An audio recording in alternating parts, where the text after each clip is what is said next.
Trésor. Jean-Marie Gustave Leclésio.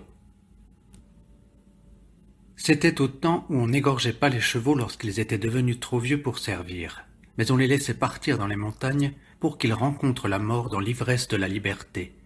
C'est cela que son père racontait. Samhain se souvenait de sa voix, quand il racontait le temps ancien, le temps où les esprits habitaient encore avec les hommes dans Pétra, auprès des sources, quand ils commandaient au vent et aux orages, et qu'ils gardaient le secret des tombeaux. Alors, les 5 familles du peuple bédouin avaient un pacte avec eux, et les esprits les avaient installés dans leur ville, au centre de la vallée. Les enfants menaient les troupeaux paître sur les pentes des montagnes. Les hommes récoltaient le blé tendre qui pousse naturellement dans la plaine, devant Albaïda. Des sources jaillissaient librement. Les femmes allaient y puiser une eau pure et intarissable. Les vieilles femmes allumaient des feux dans les tombes creusées dans la falaise, et toute la vallée, le soir venu, se remplissait des fumées des gens du peuple. Le père de Samhain disait aussi l'interdiction, car nul en ce temps-là ne devait chercher à connaître le secret du passé. Nul ne devait laisser les étrangers s'approcher du trésor, car les esprits sont jaloux et pleins de colère. Si le malheur voulait qu'un étranger pénétrât dans leur ville et cherchât à s'approprier leurs biens, les esprits se vengeraient, et le peuple bédouin serait chassé à jamais de Pétra. Ainsi parlait le père de Samhain, et tout s'était accompli comme il l'avait dit. Maintenant Samhain était seul au monde, car son père était parti de l'autre côté de la mer, pour ne pas revenir. Les 5 familles bédoules avaient été chassées loin de la ville des esprits, et pour elles, le gouvernement avait construit un village de maisons en ciment toutes pareilles. Alors, les enfants erraient dans les ruines. Ils lisaient avec leurs mains les dessins que les génies avaient laissés sur les pierres, sur les tessons. Ils regardaient la danse invisible qui soulevait les nuages de poussière dans les cours des palais morts. Samhain a ouvert la valise noire. C'est la valise que son père avait emportée de l'autre côté de la mer. C'est une belle valise avec des ferrures solides et une serrure avec 4 petits trous chiffrés qui ne commandent l'ouverture qu'en échange d'un secret. Samhain est le seul à connaître le secret. Les autres habitants de la maison, son oncle maternel, ses cousins, ignorent le secret. Ils ignorent également ce que contient la valise. Des bijoux, de l'or, des billets de banque peut-être. C'est ce qu'ils croient. Et Samhain est content qu'ils puissent croire cela. Quand il a envie d'ouvrir la valise, il sort de la maison de son oncle et il marche dans la plaine, le plus loin possible. Il va jusqu'à un promontoire d'où on voit très bien la vallée calcinée des esprits. C'est là qu'il venait avec son père, il y a très longtemps, pour entendre parler des esprits. C'est là qu'il venait avec son père, il y a très longtemps, pour entendre parler des esprits. Il se souvient du son de sa voix, de sa main sur son épaule. Tout a disparu, les mots et le souffle, la force de la main de son père et la couleur de ses yeux. Il n'est resté que le paysage calciné, et cette valise qui est arrivée un jour depuis l'autre côté de la mer. C'est pour cela que Samhain a pris l'habitude de venir ici, pour se souvenir. Ses cousins sont penchés. Ils guettent du haut du mur de parpaing qui encercle le visage bédoul. Ils ne savent rien. Ils ignorent tout du trésor. Alors, par dépit, ils jettent des pierres. Ils sifflent comme l'aigle, mais ils n'osent pas s'approcher de Samhain. Ils savent que c'est comme le secret des génies. Celui qui le viole s'enferme dans un cercle invisible qui le rend fou, jusqu'à marcher sur sa propre ombre. Samhain a fait tourner les petits trous qui libèrent la serrure. Il a ouvert lentement le couvercle de la valise. Il ouvre toujours lentement, à cause du vent sournois qui peut s'engouffrer et éparpiller le contenu de la valise. Au fond de la valise, il y a des papiers attachés par une ficelle, des photos, des lettres. C'est cela le trésor, rien que des papiers et des photos. Mais Samhain est heureux chaque fois qu'il soulève le couvercle. Ses yeux brillent et son visage s'éclaire, et c'est pour cela que les autres imaginent l'or et l'argent, ou les liasses de dollars. Dans la maison de son oncle maternel, Samhain n'a jamais ouvert la valise. Il la met par terre, contre le lit, avec un oreiller par-dessus, comme un siège. Un jour, il a surpris Ali qui essayait de l'ouvrir. Il tournait les roues en marquant un chiffre après l'autre. Il n'a pas entendu Samhain arriver. Samhain lui a sauté à la gorge, et ils se sont battus. Ali était le plus fort. Il a renversé Samhain et il a voulu l'étrangler. Il serrait sa gorge, sur la pomme d'Adam, et Samhain commençait à suffoquer quand son oncle maternel est entré dans la pièce. Il a pris un bâton qui sert à guider les chameaux, et il a frappé son fils Ali, et il a frappé Samhain aussi, mais seulement aux jambes. Il était hors de lui, il les a insultés, il les a traités de mendiants, de bons à rien. Par la suite, Ali n'a jamais plus essayé d'ouvrir la valise noire. Peut-être que s'il avait demandé, Samawen lui aurait montré le trésor des lettres et des photos jaunies. Surtout celle où on le voit encore bébé dans les bras de celle qu'il appelle sa mère, l'étrangère blonde venue de l'autre côté de la mer, et qui a emmené son père avec elle. Il sait bien que l'étrangère n'est pas sa mère. Sa vraie mère est morte en le mettant au monde. Mais c'est elle qu'il a choisi, depuis qu'il connaît le contenu de la valise. Samawen regarde les photos qui bougent dans le vent.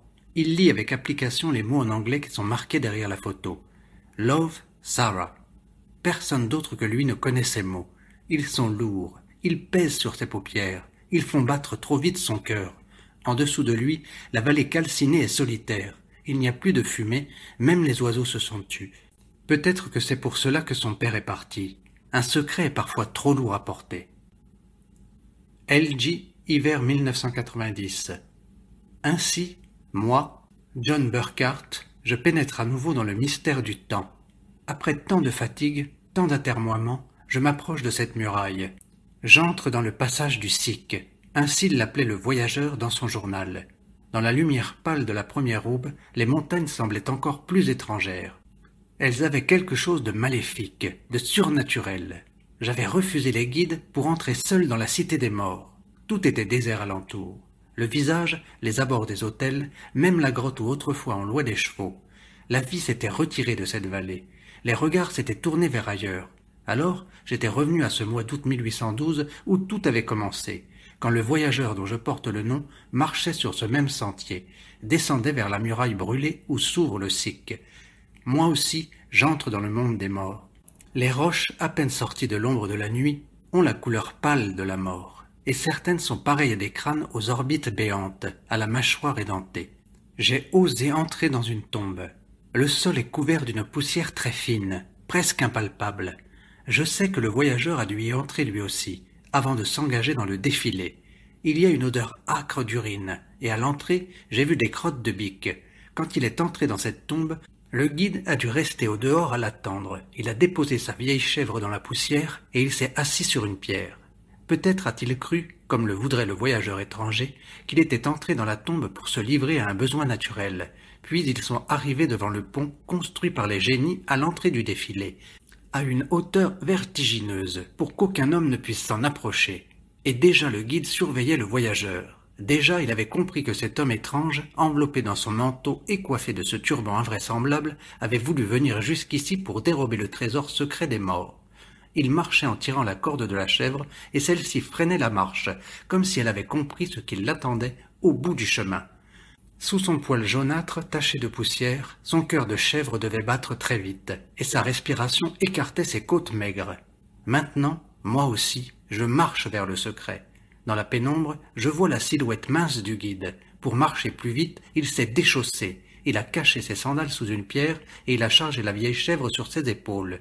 Le voyageur porte une outre d'eau, remplie à la source miraculeuse de Wadi Moussa. Le soleil se lève derrière moi, éclairant le ciel et le haut des falaises. La poussière monte dans le défilé, elle se soulève et retombe en cendres. Je pense à la poussière du désert, sur la route de Bagdad. Le bruit de la guerre recouvre le monde, et ici, il n'y a plus que le silence. La fureur des hommes s'est retirée des montagnes et des vallées alentour, comme le sang d'une bête qu'on égorge. Il y a plus de 100 ans que le voyageur étranger et son guide ont marché ici, et pourtant, il me semble que je vois leurs traces, que je sens leur odeur. Je marche dans le lit du torrent, dont les eaux furieuses ont jeté des pierres et des branches mortes orage après orage. Sous mes pieds, la poussière monte et m'entoure d'un nuage gris qui me fait suffoquer. J'ai noué un mouchoir autour de mon visage, je plisse les paupières. La poussière pénètre mes vêtements, mes chaussures. Au fond du ravin, il y a encore des morceaux de nuit accrochés aux parois. La gorge est si étroite que je sens contre mon épaule la falaise froide, couleur de viscère. Est-ce cela qu'a ressenti le voyageur quand il marchait au fond de cette gorge, le visage caché par un pan de son turban? Devant lui, le guide avançait vite, en titubant sur les pierres qui s'éboulent, portant sur ses épaules la chèvre aux pattes ligotées. Alors, comme moi, il devait penser à une descente vers le centre de la terre, vers le secret de son origine, son ventre rouge où règne la mort.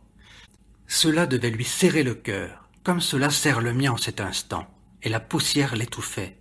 Il faisait très chaud alors, il me semble que je m'en souviens. Au-dessus d'eux, les montagnes brûlaient. Dans l'immense désert, du côté de Bassora, le ciel de l'aube s'embrasait. Et moi, je marche sur la même terre, je suis sous le même ciel au fond de cette crevasse, je vois la même lumière qui éclaire à travers la poussière. Par endroits, le Sic est si étroit que les parois de la falaise semblent se toucher à leur sommet, et cachent le ciel.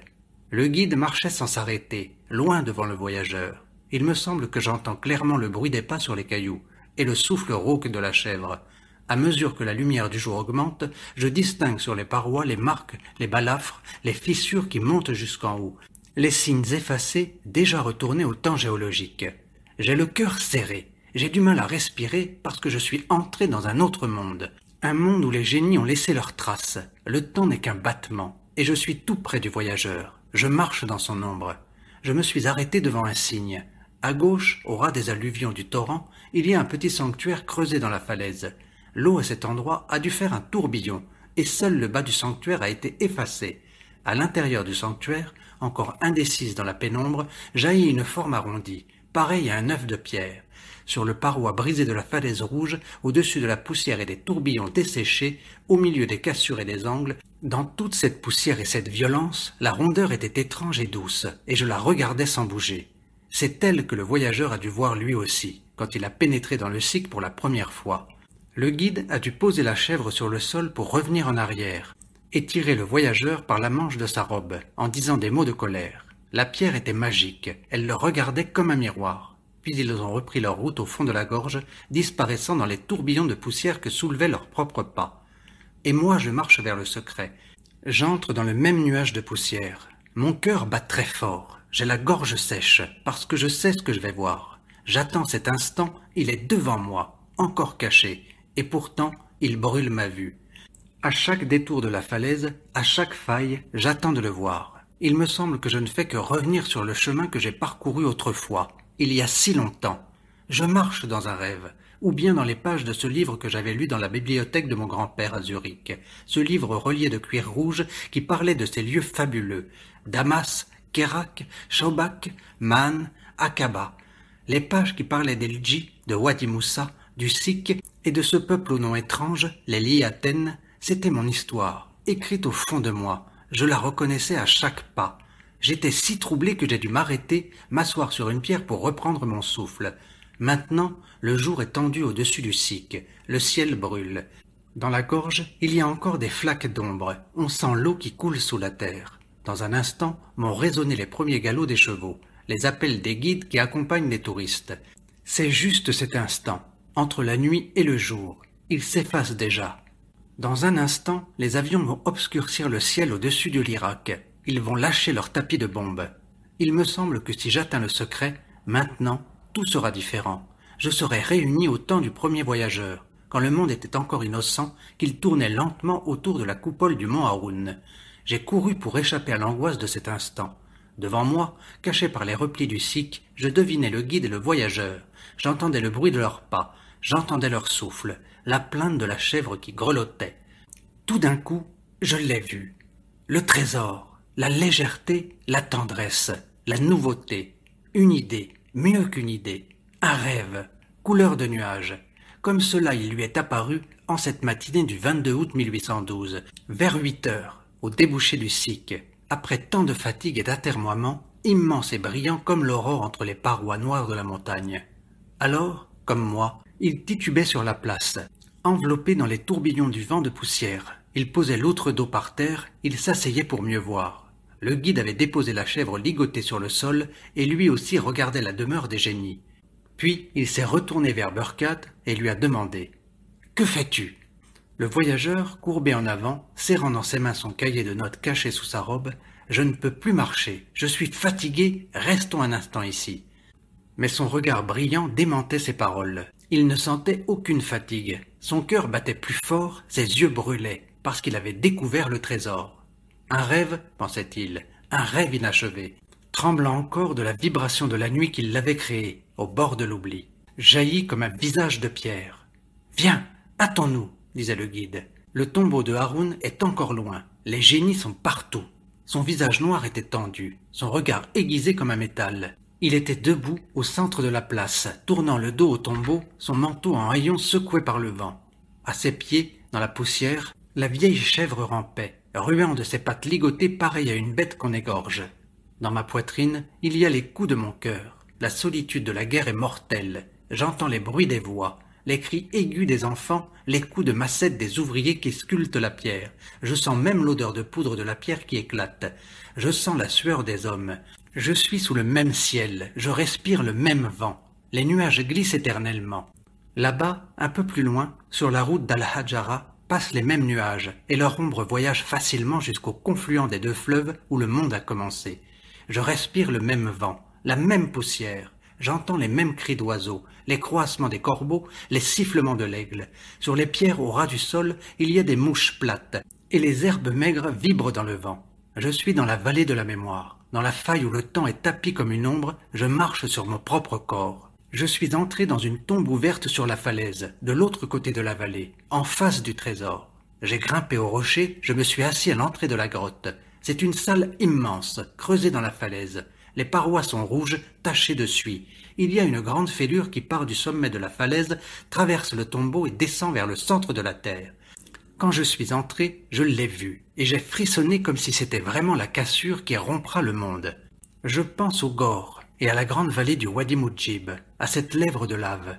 Ainsi Burckhardt, le voyageur, a franchi ses murailles et ses gouffres, avant de s'asseoir ici, sur la place, devant le trésor. Il a vu la mer de bitume où s'accroche la brume. Il est entré ici comme dans sa propre tombe, sans savoir vraiment qu'il avait atteint le but de son voyage. Je marche sur ses traces. Maintenant, je lis ma propre histoire sur les empreintes de la falaise. Je glisse dans le même creux. J'entre dans la même antichambre. Alors le guide a dû jeter un regard de colère et de crainte vers la vallée, tandis qu'il chargeait la chèvre sur ses épaules. « Nous ne pouvons pas nous attarder ici. Les brigands vont nous surprendre. » J'entends la plainte de la chèvre. Je sens l'odeur d'urine qui souille sa fourrure. Je charge l'outre d'eau sur mon épaule et je marche au fond de la vallée vers la ville des esprits. Maintenant, le soleil est haut dans le ciel sans nuages. Les touristes ont commencé à arriver. Une vingtaine d'un coup. On dirait qu'un autocar venu du néant, avec ses phares allumés et ses portes pneumatiques verrouillées, les a déversés devant le théâtre, à l'entrée de la ville. Ils marchent le long de la voie romaine. Ils ont des casquettes multicolores, ce sont des Italiens pour la plupart, quelques Espagnols aussi. La guerre en Irak ne les préoccupe pas. Ils parlent fort, ils prennent des photos. Le long de la voie, il y a des marchands de pacotille, les marchands de sable, les bédouins vêtus de noir accroupis devant leur étal de bouts de verre teintés, de tessons pseudo-nabatéens, de vieux clous rouillés. Il y a aussi les vendeurs de soda, les vendeurs de casquettes, les vendeurs de chiclets. Le soleil brille sur les ruines, brille dans les cheveux des enfants. Un vieux dromadaire mité baraque en grognant. Dans les collines, au-dessus de la ville, je vois les silhouettes des dromadaires qui sautillent sur leurs pattes entravées. Au bout de la ville, le voyageur s'est assis devant les murs du château de la fille du pharaon. Il essaie de prendre des notes et des croquis, les mains cachées sous sa robe, et le guide s'écrie. « Je vois bien ce que tu es, un infidèle. Ton véritable but était de pénétrer dans la cité de tes ancêtres. Mais sache bien que nous n'accepterons pas que tu emportes la moindre parcelle des trésors qui sont cachés ici, car ils sont sur notre terre, ils nous appartiennent. » Il a empoigné la chèvre, il s'apprête à continuer sa route vers le mont Haroun. Le groupe des touristes entre dans les tombeaux, monte les marches des temples, ils ont été rejoints par une classe d'écoliers conduits par un maître d'école armé d'un long bâton. Ils viennent de Shobak. Certains ont des t-shirts marqués au nom d'universités nord-américaines. J'ai grimpé sur la colline au-dessus de la ville. J'ai marché sur un sentier à peine visible jusqu'au troupeau de dromadaires. J'ai vu la colonne de pierre enracinée dans le sol, que Burckhardt appelle drôlement Asta Viridis Pharaonis, et les Arabes plus simplement Zab Firaon. Ici, tout est silencieux, juste le froissement léger du vent sur les pierres. La falaise derrière moi est percée de quantité d'ouvertures, entrées de tombes, alvéoles, usées, fondues par l'érosion. Des orbites béantes. Au-dessous, vers le sud-ouest, je vois la vallée du Wadi At-Toura, une crevasse profonde, sans eau, brûlée par la lumière du soleil. C'est là que le voyageur a marché, avec le guide jusqu'au pied du mont Haroun. Je scrute le fond de la vallée, comme si j'allais apercevoir les silhouettes des deux hommes, entendre encore la voix de la chèvre qu'on mène au sacrifice. Au bout de la vallée, le mont Haroun domine les autres montagnes. La coupole blanche est éclairée par le soleil. Maintenant, je sais que je n'irai pas jusqu'au tombeau. Je voulais simplement trouver une place au pied de la montagne, sentir la marque là où le sang de la vieille chèvre avait coulé, ramasser un peu de terre et m'en oindre le visage, mêler la poussière rouge à ma salive et m'en oindre les paupières. C'était pour cela que j'étais venu. pour voir, pour perdre le temps, et voir, avec les yeux de cet homme inconnu dont je porte le nom. Mais il est trop tard, sans doute. Le 17 janvier, quand le ciel de la nuit s'est rempli du fracas des bombardiers, tout est devenu silencieux dans la ville des esprits, et le voyageur et son guide sont redevenus des fantômes inaccessibles. Un instant, à l'aube, j'ai cru entendre le bruit de leurs pas, leurs voix, l'appel plaintif de la vieille chèvre que le guide porte sur ses épaules. Puis, tout a disparu, tout est redevenu exact. Je suis redescendu vers la ville. Le soleil décline déjà. Des nuages sont apparus au-dessus des montagnes, à l'ouest, et la tombe de Haroun s'est effacée. À l'instant où j'arrive au pied de la falaise, une jeune fille est debout devant moi. Elle est pieds nus, elle porte la longue tunique noire des bédouines, et un pantalon de toile bleue. Son visage est entouré d'un voile d'un blanc approximatif. Je reconnais une des filles qui marchait sur la voie romaine, du côté du théâtre. Elle a un visage étrange, impassible. Ses yeux sont couleur d'ambre, ils brillent avec force. Tout de suite, je comprends qu'elle est muette. Comme je reste immobile, elle avance vers moi. Elle tend sa main droite ouverte. Dans la paume de sa main, il y a un caillou très rouge, couleur de braise. Elle s'arrête devant moi, elle me regarde puis elle met le caillou dans ma main. Son visage est tendu, mais sans aucune crainte. Elle est d'une beauté inquiétante et sauvage. Ses cheveux sous son voile sont emmêlés. Son visage est sali par la poussière, elle a des écorchures aux mains. Avec elle, je partage les provisions que j'ai emportées de l'hôtel, du pain et une orange. Je pèle l'orange comme on fait en Afrique, en enlevant qu'une mince pellicule brillante, puis je la divise en deux et lui donne une moitié à sucer comme une coupe.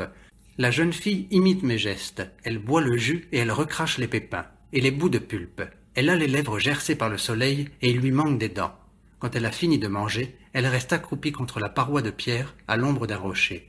Elle continue à me regarder, elle dessine dans la poussière avec le bout de ses doigts. J'ai sorti de ma poche le petit carnet sur lequel j'ai dessiné tout le long du chemin, dans le sic, les rocs, les fissures, les stries de la pierre dans les tombes. Elle me montre le carnet et elle fait le signe d'écrire. Elle regarde les lettres, puis à son tour, avec le crayon, elle trace des signes, dans une écriture étrange qui n'appartient qu'à elle, des cercles et des barres. Elle fait cela, puis elle me tend le carnet. Son visage exprime une joie enfantine. Dans son visage sombre, ses yeux semblent transparents. Son regard pénètre en moi, me remplit du silence. Je voudrais savoir un vrai nom. Je dis des noms au hasard, pendant qu'elle lit sur mes lèvres. Je dis Aïcha, Meriem, Samira, Aléa, Anne. Elle balance son buste, le dos à la lumière. Le vent gonfle sa tunique noire, fait flotter son voile. Dans son visage sombre, ses yeux jaunes brillent avec un éclat surnaturel. En bas, dans la vallée, les silhouettes des touristes italiens bougent très lentement. La jeune fille les regarde à peine. Elle est là depuis toujours, jeune et mince et sauvage. C'est elle qui règne sur la ville des esprits. Quand le voyageur et le guide Liaten sont entrés, portant la chèvre pour le sacrifice, elle les a regardés du haut de son promontoire. Peut-être qu'elle est descendue dans le lit du Wadi At-Tougra, du côté du tombeau des serpents, et qu'elle a marché au-devant d'eux, avec dans sa main ouverte la même pierre couleur de braise. Et d'un seul coup, comme elle est venue, elle disparaît. Je vois un instant sa silhouette noire bondir le long de la falaise, dans la direction du Wadi Siyag. Elle se glisse dans les crevasses, elle se mêle à l'ombre. Il ne reste que la montagne, le bruit du vent, et l'arête nue où sautillent les bêtes entravées. Je suis retourné en bas, dans la ville, avec les touristes italiens. Un soldat bédouin en uniforme de la Légion arabe est debout à côté d'une chamelle couchée. Il y a aussi un chamelon entravé. Le soldat pose pour l'album de deux jeunes Canadiennes en short et sac à dos. Après leur départ, j'ai offert une cigarette au vieux soldat, et nous avons fumé ensemble sans rien dire. Au moment où je m'en allais, il m'a dit en anglais que la chamelle s'appelait Espagna. Le chamelon n'a pas encore reçu de nom. Les bêtes appartiennent à sa famille, elles sont marquées d'un signe en forme de 3 lobes. Peu à peu, les touristes se sont dispersés. Les marchands ont plié leurs étals, les ont chargés sur des mulets. La chamelle et son chamelon se sont éloignés dans le bruit mou de leurs pas traînants. Le vent s'est mis à souffler plus fort dans la vallée. La ville des esprits est devenue violet sombre. Même la pierre que je tiens dans ma main s'est assombrie. Je ne suis pas retourné vers Wadi Moussa. J'ai commencé à marcher dans le lit du Wadi Siyag, vers la source.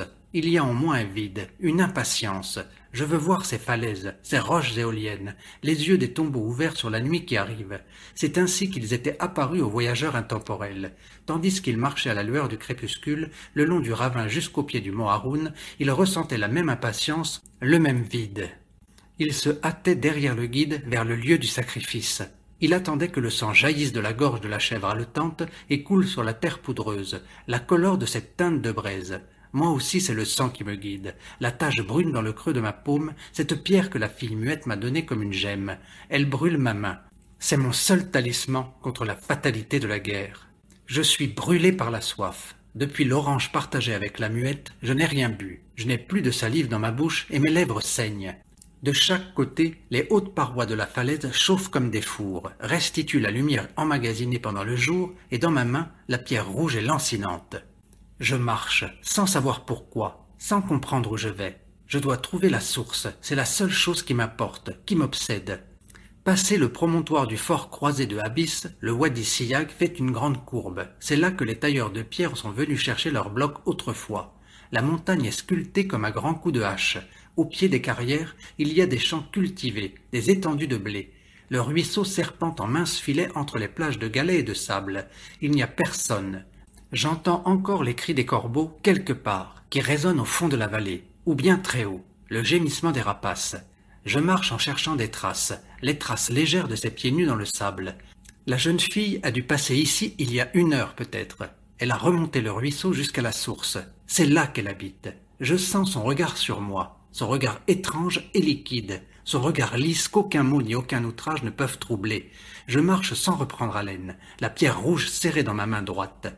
Juste avant la nuit, je trouve enfin la source. Elle est cachée au fond de la vallée, au milieu des broussailles et des arbustes. Je descends vers le fond du ravin, en m'accrochant aux racines, je rampe dans le taillis des lauriers roses. De temps en temps, je m'immobilise et je cesse de respirer pour mieux entendre. Quelque part, tout près, je perçois le bruit de l'eau, le bruit le plus doux, comme une voix, comme une parole du langage de la jeune fille muette. J'avance en rampant dans la boue, et les buissons me griffent aux yeux. Les branches des lauriers roses sont des fouets amers. Puis je la vois, l'eau verte étincelante de moustiques, l'eau secrète, sourdant tranquillement du ventre de la montagne parmi les rochers et les branches des arbustes. Une libellule rouge vole sur l'eau. C'est elle que je suis venu voir. La source est à elle, la pauvre muette qui erre dans les ruines des génies et distribue ses cailloux. La source, c'est elle. L'eau a la couleur de ses pensées. Elle parle avec sa bouche. Je suis à plat ventre dans la boue au milieu des moustiques, et je sens son regard. Elle est là, cachée dans les broussailles. C'est ici qu'elle mène son troupeau de biques à l'heure de boire. Sur les rives du bassin, il y a les traces des sabots, les boulettes des crottes. Il y a l'odeur de ses habits, l'odeur de son haleine. Je frissonne. Lentement, je rampe jusqu'à l'eau, j'écarte les moustiques du plat de la main et je bois longuement l'eau froide, couleur d'émeraude, l'eau fermentée pleine de vie. Peu à peu la nuit descend.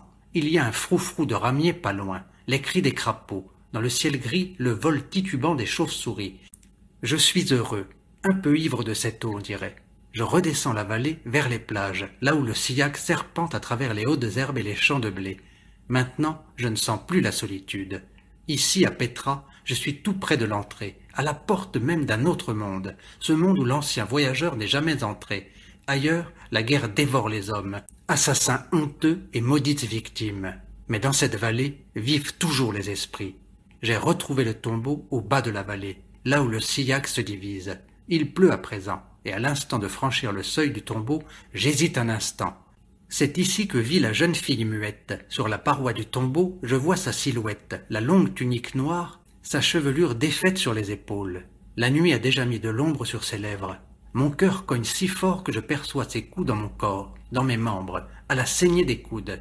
En entrant dans le tombeau, je pose sur le sol la pierre rouge, comme une obole. C'est un rite très ancien, que je n'aurais jamais dû oublier. Je m'allonge sur la terre dure, je cherche un instant ma place.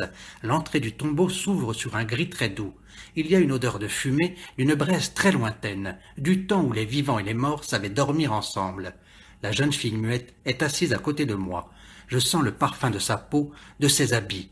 J'entends son souffle régulier. Elle veille et je dors. Je m'enfonce dans le rêve du temps où Dieu n'avait pas encore de visage, où régnaient ses esprits dans les pierres et dans le vent, dans les gouttes de la pluie, dans le soleil qui descend et dans le cercle de l'eau sous la lune. Je t'écris. Je t'écris, à toi qui vis de l'autre côté de la mer, dans ce pays si lointain dont tu ne reviens pas. J'écris ces mots sachant qu'ils n'iront jamais jusqu'à toi. Je les écris pour les envoyer sur le vent quand le vent souffle du désert vers le couchant. car seul le vent peut franchir les montagnes et la mer. Il y a si longtemps que tu es venu, et reparti, et aujourd'hui l'on dit qu'à cause de la guerre, le monde ne pourra pas durer. Je suis bien le dernier des Samawain. Je me souviens de toi comme d'un songe, et je me souviens de chaque moment de ce songe.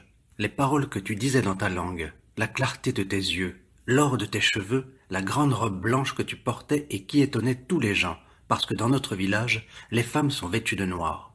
Les enfants marchaient derrière toi. Partout où tu allais, ils t'accompagnaient. Alors tu m'as vu, debout contre la falaise, là où sont les loueurs de chevaux. Pourquoi m'as-tu choisi? Est-ce que tu avais compris que j'étais orphelin de père et de mère, et que je n'avais comme seul bien que cette valise avec son trésor de photos et de papiers jaunis? J'ai marché avec toi dans la ville des esprits, je t'ai accompagné dans les tombeaux. Il faisait froid, le vent soufflait du sable dans le cyc, les buissons arrachés tourbillonnaient sur la grande voie des Romains dans le théâtre. Je me souviens, tu avais de la poussière dans les yeux, tu avais entouré ta tête avec un grand foulard blanc et tu marchais contre le vent, sans rien dire, et moi je marchais un peu devant toi, le corps tourné de côté comme font les chiens. Cet hiver-là, la neige était tombée si épaisse sur les montagnes alentour, et le ciel était couleur de neige, rose et gris à l'est, et les ruisseaux étaient gelés. Tout était silencieux et glacé. Les gens étaient venus, les uns après les autres, des villages voisins. Vieillards, enfants chassés par le froid, ils s'étaient installés de nouveau dans les tombes, comme autrefois. Ils avaient poussé leurs troupeaux devant eux, dans le défilé étroit, et toute la cité des morts résonnait des voix des bêtes et des cris des hommes à cheval. La vallée résonnait comme au temps du pharaon, le temps où les génies et les hommes vivaient dans cette vallée. La vieille Aïcha, de la famille de mon oncle, s'était installée dans le tombeau des serpents, sur la route du Mont Haroun. Chaque jour, les enfants se réunissaient sur la place, devant le théâtre ou sur la voie des Romains, dans l'attente d'un événement nouveau. C'est ainsi que tu es venu, toi, quand personne ne t'espérait, vêtu de ta longue robe blanche avec tes cheveux d'or et tes yeux de ciel. Tu es venu et tu es entré dans ma vie, et j'ai pensé tout de suite que c'était toi qui devais venir, comme si tout avait été écrit dans le livre de la destinée. « Quel est ton nom ?» m'as-tu dit. Tu parlais notre langue avec un accent étrange. Les autres enfants, les adolescents étaient rassemblés autour de toi. Tous te regardaient de leurs yeux sombres. Et toi tu m'as choisi, parmi tous ces enfants qui se pressaient pour te regarder et toucher ta robe. J'ai marché avec toi, tous ces jours, à travers la ville des esprits. Je n'avais rien d'autre à faire que marcher à côté de toi, un peu devant ton ombre, du matin jusqu'au soir. Parfois tu hésitais, tu cherchais le chemin pour monter jusqu'au tombeau à flanc de falaise. Tu avais une grande carte couverte de signes et de dessins. Alors je marchais devant toi, je te montrais le chemin. Le vent froid brûlait ton visage, tu avais des larmes dans les yeux. Quand tu entrais dans les tombeaux, je restais au dehors, je m'asseyais sur les marches et j'attendais. En bas dans la vallée, le vent soulevait la poussière, chassait les enfants. Les bédouins avaient attaché leurs chevaux et ils se mettaient à l'abri dans les recoins de la falaise, derrière les rochers. Ils fumaient. Je voyais le vieux Djabri, vêtu de sa robe en haillons, pieds nus dans des souliers éculés, qui restait assis auprès de son cheval de peur qu'on ne lui vole, comme si c'était une monture magnifique et c'était une haridelle boiteuse et presque aveugle. Tu dessinais dans un petit cahier aux pages cousues. Tu inscrivais les portes, les murs, les colonnes, les dessins gravés. Chaque matin, tu voulais voir le trésor. Quand la lumière était très claire et qu'il n'y avait encore personne, tu entrais dans le tombeau et moi je restais assis sur une pierre en face, à regarder l'urne en rêvant qu'elle allait enfin s'ouvrir et déverser son or sur la place poussiéreuse. Après, tu me connaissais mieux, tu me confiais ton sac à dos. Je n'en avais jamais vu de semblable. Il était fait dans une toile très douce, décorée de fleurs multicolores et il sentait une odeur très douce aussi, ton parfum, que je porte encore dans ma mémoire. Je n'ai jamais osé regarder ce qu'il contenait. Tu posais le sac par terre, à côté de moi, avec un sourire. Je le gardais, et quand tu sortais du tombeau, tu étais ébloui par la lumière et par le vent. Tu prenais des lunettes noires dans ton sac. Je me souviens un après-midi, en sortant du tombeau mal acquis, le soleil t'a aveuglé et tu es tombé. Tu avais mal à un genou et je t'ai aidé à te relever. Tu marchais appuyé sur mon bras, je sentais la chaleur de ton corps. L'odeur de tes cheveux d'or, cela faisait battre mon cœur très fort. Un après-midi encore, sur la route du Mont Haroun, près du tombeau des serpents. Je m'en souviens comme si c'était hier, et le souvenir me remplit de joie et de tristesse, parce que c'est tout ce que j'ai gardé de toi, cette fumée légère du souvenir. Tu voulais aller jusqu'au tombeau de Haroun. Je n'avais pas osé te dire non, même si je savais que je n'avais pas le droit de t'y conduire, parce que tu étais une étrangère, une chrétienne. Nous marchions dans la vallée, dans le lit du torrent desséché, moi devant toujours un peu de côté, sans parler. Et soudain, alors que nous venions de dépasser la montagne qu'on appelle la mer des Citernes, il y eut une nuée noire dans le ciel et un vent violent dans la vallée qui a soulevé des trombes de poussière. Tu t'es enveloppé dans ton foulard blanc et moi j'ai enroulé mon kéfier sur mon visage. Mais le vent était si violent qu'on ne pouvait plus avancer. Les parcelles de pierre arrachées à la montagne bondissaient sur le chemin, blessaient les mains et le visage. Tout à coup, la pluie s'est mise à tomber, si fort que nous ne pouvions plus respirer. L'eau cascadait de tous les côtés de la montagne, grossissait le torrent couleur de sang et le fracas se mêlait au grondement du tonnerre. Tu as crié mon nom. « Samawain !»